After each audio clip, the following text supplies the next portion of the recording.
कुंडली माधव बाबा मी श्री संत माधव बाबा संस्थानचा अध्यक्ष पदावरून बोलत आहे। सर्व पंचक्रोशीतील व सर्व इतर मंडळींनी माधव बाबाच्या कार्याला गुराळाला सर्वांनी हजर राहावे अशी आमची वारकरी मंडळाला सर्वांना कळकळीची विनंती आहे। सर्वांनी यावी हीच आमची विनंती।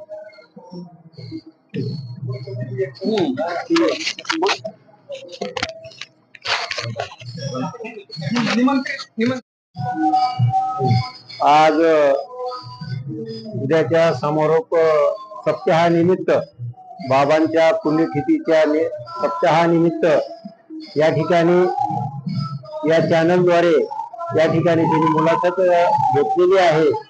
तर बाबांचं सांगायचं झालं तर श्री संत माधव बाबा यांचा मृत्यू हा 1964 रोजी झालेला आहे आणि त्यांनी जाण्यापूर्वी आपण त्या पंढरपूर या ठिकाणी नामदेव पायरीला बसून त्यांनी आपला देह सोडलेला आहे।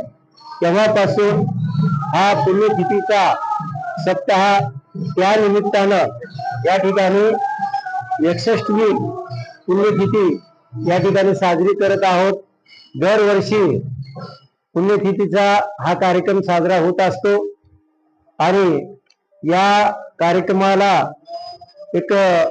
मी या संस्थेचा सचिव श्री संत माधव बाबा संस्थान मंदिर मोहन या ठिकाणी या संस्थेचा कारभार पाहत असतो आणि या संस्थेचे अध्यक्ष नरसिंह नामदेव दहिपळे, कोषाध्यक्ष आपले व्यंकट किसन कातकडे हे या ठिकाणी या समारोपाच्या कार्यक्रमाच्या निमित्तानं या ठिकाणी हजर झाले।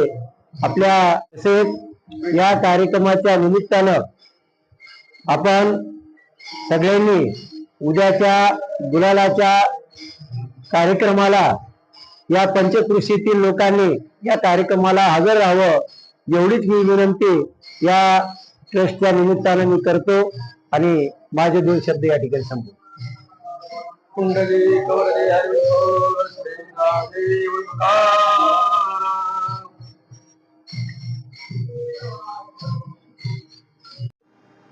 पुंडलिका वरदे हरी विठ्ठल श्री ज्ञानदेव तुकाराम पंढरनाथ भगवान की जय। सद्गुरु माधव बाबा महाराज की जय।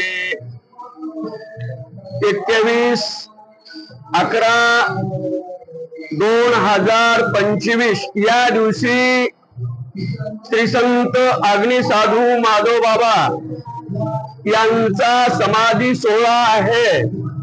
त्या निमित्तानं 7 दिवस नामचिंतन सोहळा चालू आहे। ज्ञानेश्वरी पारायण, प्रवचन, हरिकीर्तन आणि जागर, काकडा आरती, रामायण असे तेनेप्रमाणे सर्व कार्यक्रम चालू आहेत आणि उद्या 3 वाजता बाबांच्या समाधी संजीवन सोहळ्यानिमित्त गुलालाचा कार्यक्रम होणार आहे। बाबांनी 4 महिन्यांनी अगोदर मरण सांगितलेलं आहे। हरिभक्त परायण वैकुंठवासी मोतीराम महाराज यांच्या अंतविधीला गेल्यानंतर तिथं गुरुवर्य मारोतराव महाराज आदी करू सर्व संत महंतांनी बाबांना विचारले, तुमचे जोडीदार गेलेले आहेत, तुम्ही केव्हा जाणार आहात? त्यावेळेस बाबांनी सांगितलं, आमचे गुरुवर्य मोठे आहेत, मला गुरुकडे जाऊन देह ठेवायचा आहे आणि मला माऊलींचा समाधी सोहळा करायचा आहे, पांडुरंगाचं दर्शन घ्यायचं आहे आणि नंतर मला माऊलीचा सोहळा करून मला देह विसर्जित करायचा आहे। येण्याप्रमाणे त्यांनी 4 महिन्यांनी अगोदर मरण गंगेच्या काठावर श्री क्षेत्र फळा या ठिकाणी मोतीराम महाराजांच्या अंतविधीला गेल्यानंतर तिथं त्यांनी मरण सांगितलं। मोतीराम महाराज श्रावण वद्य पंचमीला गेले त्या दिवशी त्यांनी मरण प्रत्यक्षात गंगेच्या काठावर सांगितलं गंगा ही पवित्र आहे, कारण गंगेच्या ठिकाणी मोतीराम महाराजांनी देह ठेवला. वाचे म्हणता गंगा गंगा सकळ दोषा होय भंगा, याने आणि गंगा ही पवित्र आहे त्या ठिकाणी मोतीराम महाराजांनी देह ठेवला. आणि बाबांनी सांगितलं माझे गुरुवर्य इथपर्यंत येणार नाहीत, मी प्रत्यक्षात पांडुरंगाच्या दरबारामध्ये मी देह ठेवणार आहे. या नयनी बाबांनी ज्यावेळेस 4 महिने अगोदर मरण सांगून ते ज्यावेळेस कार्तिकी शुद्ध एकादशीला पंढरपूरला आले आणि तिथून वद्यामध्ये श्री क्षेत्र आळंदी येथे माऊलींच्या समाधी सोहळ्यानिमित्त आळंदीला गेले. आणि आळंदीला गेल्यानंतर तिथं माऊलींचा समाधी सोहळा केला. पुन्हा परत श्री क्षेत्र पंढरपूरला आले आणि पंढरपूरला आल्यानंतर चंद्रभागेचं स्नान केलं. तिथं नामदेव मंदिरामध्ये अखंड हरिनाम सप्ताह चालू होता. आणि चालू असताना त्या ठिकाणी वास्करांचं प्रवचन चालू होतं, गुरुवर्य वास्करांचं प्रवचन चालू होतं. ते ठिकाण म्हणजे प्रत्यक्षात गुरुवर्यांचं ठिकाण होतं. आणि सोलापुराकरांचा सप्ताह चालू होता. या सप्ताहामध्ये 3 वाजता प्रवचनाला सुरुवात झाली.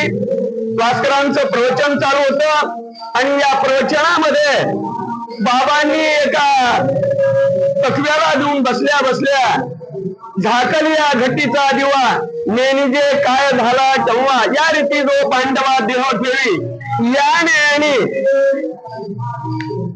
न्यायाने त्यांनी देह विसर्जित केला.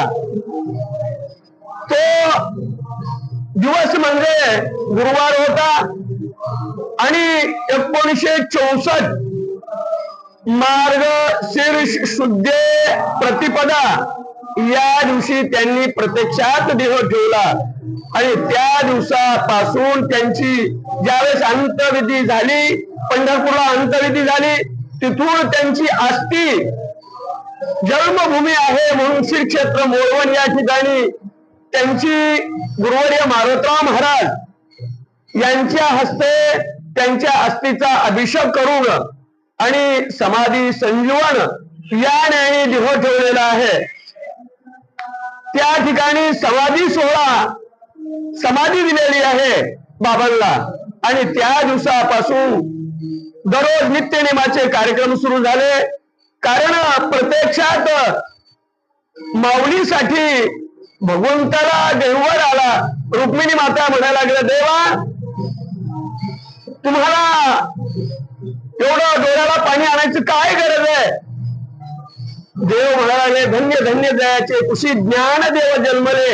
या न्यायाने जसं माऊलीसाठी प्रत्यक्षात दळोबारायने आपलं पांडुरंगाने डोळ्याला पाणी आणलं, तसं देव म्हणते रुक्मिणी हा एकच योगी देखील आहे नयनी हेच ज्ञान संजीवनी जाणतो त्याशी. या न्यायाने जसं माऊलींचा सोहळा झाला तसाच बाबांचा सोहळा, इकडं मोहोळला बाबांचा सोहळा, तिकडं आळंदीला माऊलींचा सोहळा या न्यायाने. आणि त्या दिवसापासून एवढं महत्व वाढलं बाबांचं. वाऱ्या हाती माप चाले सज्जनाचे कीर्तिमुख त्याचे नारायण. उत्तमते उरे कीर्ती मागे तुका म्हणे एका मरण्याची सरे उत्तमते उरे कीर्ती मागे. तसेच उभारीला भोज तिही लोकावरी ऐशी चराचरी कीर्ती ज्यांची असे असणारे माधव बाबा. आणि तिथून आम्ही या संस्थांना ट्रस्टीचा दर्जा दिला, ट्रस्टी करून घेतली.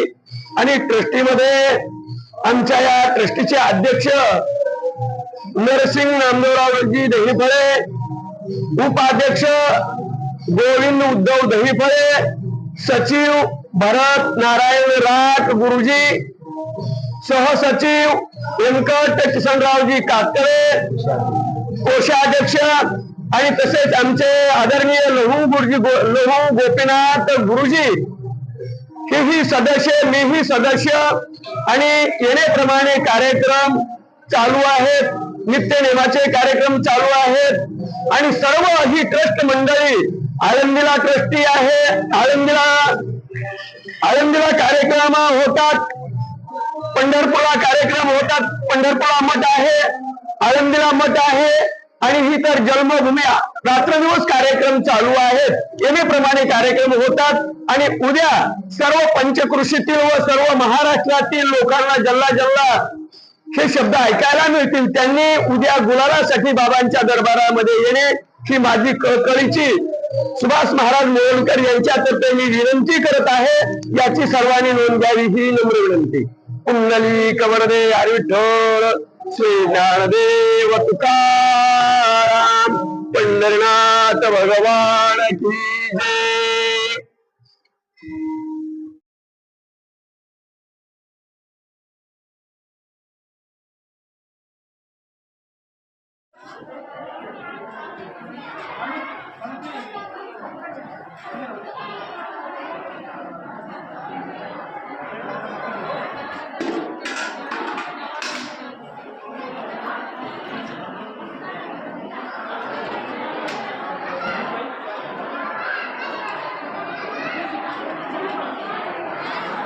चालू कर.